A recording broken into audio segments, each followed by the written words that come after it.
everyone, and thank you for joining me on my first episode of Diary of Young Believers, where we are real and transparent with our walk with Christ. I'm so excited to see where God takes us with this. I'm so excited to see people just really get involved with it and us all just grow together on our walk with Christ. So for those that don't know me, my name is Megan. I am a senior. I'm 21 years old and I will be graduating in May. Whoop, whoop. So I began my walk with Christ. I got baptized the summer before I entered college, but I really didn't dive in and really deepen my faith until a year ago. And I have with me my very own, my best friend, my partner in crime, my ride and die, my go-to. We met our freshman year of college, and actually the first day, and we have been inseparable since. So I had to bring her on my first episode and help, start the conversation that we're going to talk about today. So you can introduce yourself, tell them a little bit about yourself, and then, when you started your walk with Christ. Well, I'm Des. I'm 22 years old. I'm a senior as well. I started my walk with Christ the summer before my junior year, and so ever since then, me and God have been on this roller coaster. Roller coaster indeed. Okay, so before we get started with our conversation, I just want to remind you that we're all about being transparent and real with our walk with Christ, just to kind of help people know that we're humans and we make mistakes, and this journey that we're on is not always easy. So that's why I felt like it was important to start this community where us young believers can kind of stick together and help each other on this road with creating this relationship with God. So today we are talking about we're going to be talking about redefining yourself. So kind of breaking away from the old person that you used to be and becoming this new person that God called us to be. So before we get started, we're going to give you a little background of who we used to be, transparent. So yeah, we're just going to describe our old self. Ready? Yeah. Okay. So you want to start? I'll start. So basically a little bit about my old self. I definitely would say I was short-tempered. I could literally go from 0 to 100 very quickly. I definitely would say I had low self-esteem. I just depended on people to fulfill things that I couldn't fulfill within myself. And another thing, I guess I would say I was kind of out there on the scene, wanting to be seen all the time. Year, Megan, Des, we were just living our best life as freshmen. My past self, I don't know, I've always kind of been a people pleaser growing up, and I think that kind of, triggered me losing who I was, because I was always trying to kind of change myself for people, kind of just be this person that everybody wanted me to be, rather than kind of just being true to who I am. Like Des, I was insecure. I think a lot of us women are insecure kind of growing up, because there's this, this perception of what you should be like as a woman, what you should look like. So I know I was affected with that. And if you read my blog, I talked about it, but I struggle with negative thinking, and it started from when I was a child, I guess, and then it just got kind of worse over time, until this past year I was kind of able to break away from it. But I made my mistakes. I think we can both say that we made mistakes. We made decisions that we weren't proud of, but we have changed and we have grown into different people. And so this is kind of a way to kind of let us share our stories with you, and then just create a space and be transparent. And so hopefully it can trigger thoughts in your heads to kind of just be able to break away from that old person and become the person that God called you to be. So we have a few questions that we're going to start with to kind of help navigate the conversation. So the first one is, how were you able to allow yourself to kind of break away from your past self? I would say with me, I just kind of spend a lot of time alone with God, writing in my journal, and just really coming into my truth about who I was and where I came from. I think the number one thing for me, and that could probably help you, is just really being honest with God and not being ashamed of who you were.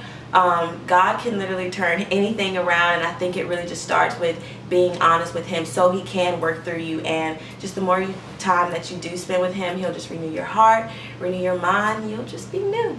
Well, when I kind of was able to like break away from the person I was used to be, it started with me just kind of owning it. Like I felt like I always tried to run away from it and try to kind of hide it and not like own up to it. And I think that's kind of what made my growth kind of slow.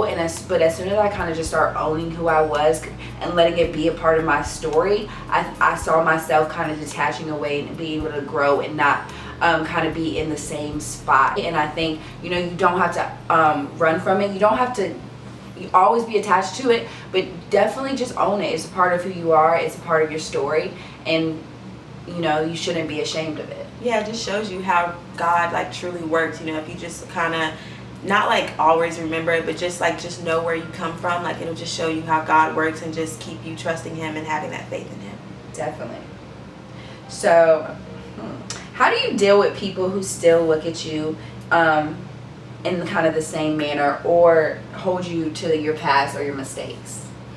Me personally, I don't know. I don't really get bothered by things too much, so I just kind of take them on the chin. I think I've just grown to really be confident in who God has grown me to be, so it doesn't really bother me when people kind of just hold me to my old self. It's just like, not everybody really understands where you come from, and like everybody does have a story. So if people really are holding you to your past, just remember like you're not alone. Everybody has a past and a story, and just be confident in who God has grown you to be.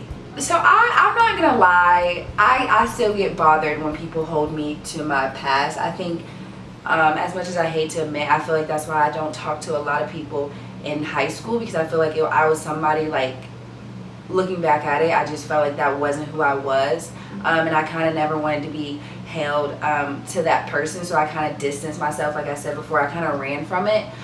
So I still get defensive when people hold me to my past self and who I used to be, and like not really kind of focus on the person that I changed into be. So it's kind of just knowing that everybody doesn't understand, and it's like if they don't feel like you have to explain yourself, because you don't. Like, it's not for them. It's not for them. God. Yes, and it's your own individual past, and it's like the right people, the right group of people, you're the right community. They will see those changes, and they will notice that, and they won't hold you to it, because it's like you have to have grace with yourself. So just at the end of the day, just understanding that God, the plans that God has for you, like everybody's not gonna understand them, so it doesn't really matter if people hold me to my past or who I used to be, because I'm not that person. But it's like I'm not ashamed of that person anymore. Yeah, definitely. Okay. So next question: what advice would you give to anyone who is trying to distance themselves from their past or kind of move on from it in order to grow with God? I would just say just do it. I know for me, I definitely was kind of hesitant of like starting my walk with Christ, because I just felt like I wasn't ready. I felt like I was still broken. I'm like, what does God want to do with anybody like me? But just definitely just do it and just be confident. God will definitely work through all of your brokenness and just accept you for who you are. And he'll work with you. He'll work with anybody. He loves you just for who you are, through your brokenness, with all your baggage, with not even healing yourself. God just loves you for who you are, and I promise you, he'll just turn everything around. God does his best with less. Ooh. So what advice would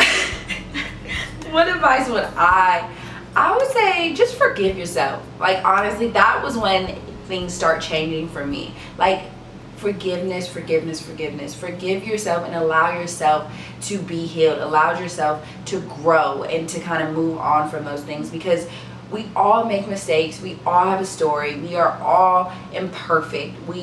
There's nobody on this earth that makes the perfect decisions every single time. And so it starts with forgiveness and having grace and just allowing yourself to kind of be free from that person, because it's like there's nothing to be ashamed of, because we all kind of have our story. So just forgiveness. So I wanted to do this topic because I felt like when I was picking one, I'm just like, what is something that we can talk about that we can just start this series off right? What is something that is just gonna, really relate with people? And so we were talking and we decided with this one because I just feel like it helps kind of set the foundation of how these videos and how these conversations are going to be. Like, it's all about being vulnerable and just sharing your story, who you are, and not being ashamed of it, because I think people have misconceptions about walking this walk. Like, you have to be perfect, you have to be put together, you have to be neat, you have to not make any mistakes. But at the end of the day, we all make mistakes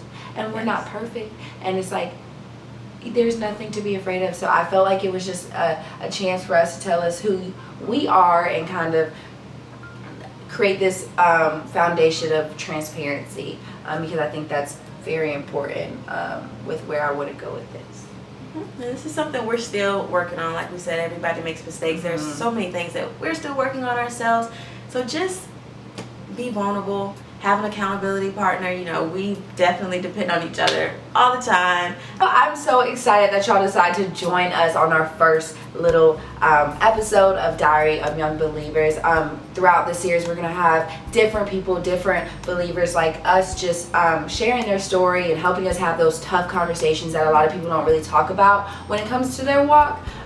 So you definitely want to subscribe to this channel, because we're going to have a lot of great conversations, a lot of good young believers out here sharing who they are, so you get a chance to know us and know and kind of build this community where we are all transparent and we're all on this walk together. So why not uplift each other, so definitely want to subscribe, because we have a great conversation coming next week. We're going to talk about, I'm going to be talking, Des won't be there unfortunately, but I'm going to be talking about dating while on my walk with Christ, and I'm going to have my boyfriend Chris join me to help me have that conversation, and we're going to share our testimony, our story, the ups, the downs, and kind of how we worked through it and how we created this relationship where we honor God and we put Him in the center of this relationship. So you definitely don't want to miss it. Thank you again for those that are watching this. I really am excited, like I said before, to see where God takes this. I really feel Him, in this, and He definitely has a hand with this, and I'm ready for Him to use me in order to create this platform and this foundation where we can just all kind of help each other out along the way. Des, thanks for joining me. Thanks my soul sister. We'll see me again, promise you. Yes, she'll probably be on all my episodes. If she's probably on there, that means I probably didn't find nobody to help me with this. But thank you again. I hope you enjoyed it. I hope you took something away from it. Don't be scared to redefine who you are and to own who you are, because no one is perfect and we all just need to love one another, especially in this time that we're in. Just spread love, spread positivity, uplift one another, because we're all trying to grow and become the best person that we can be. So with that said, thank you for tuning in to Diary of Young Believers, where we are transparent and real with our walk with Christ. Boom.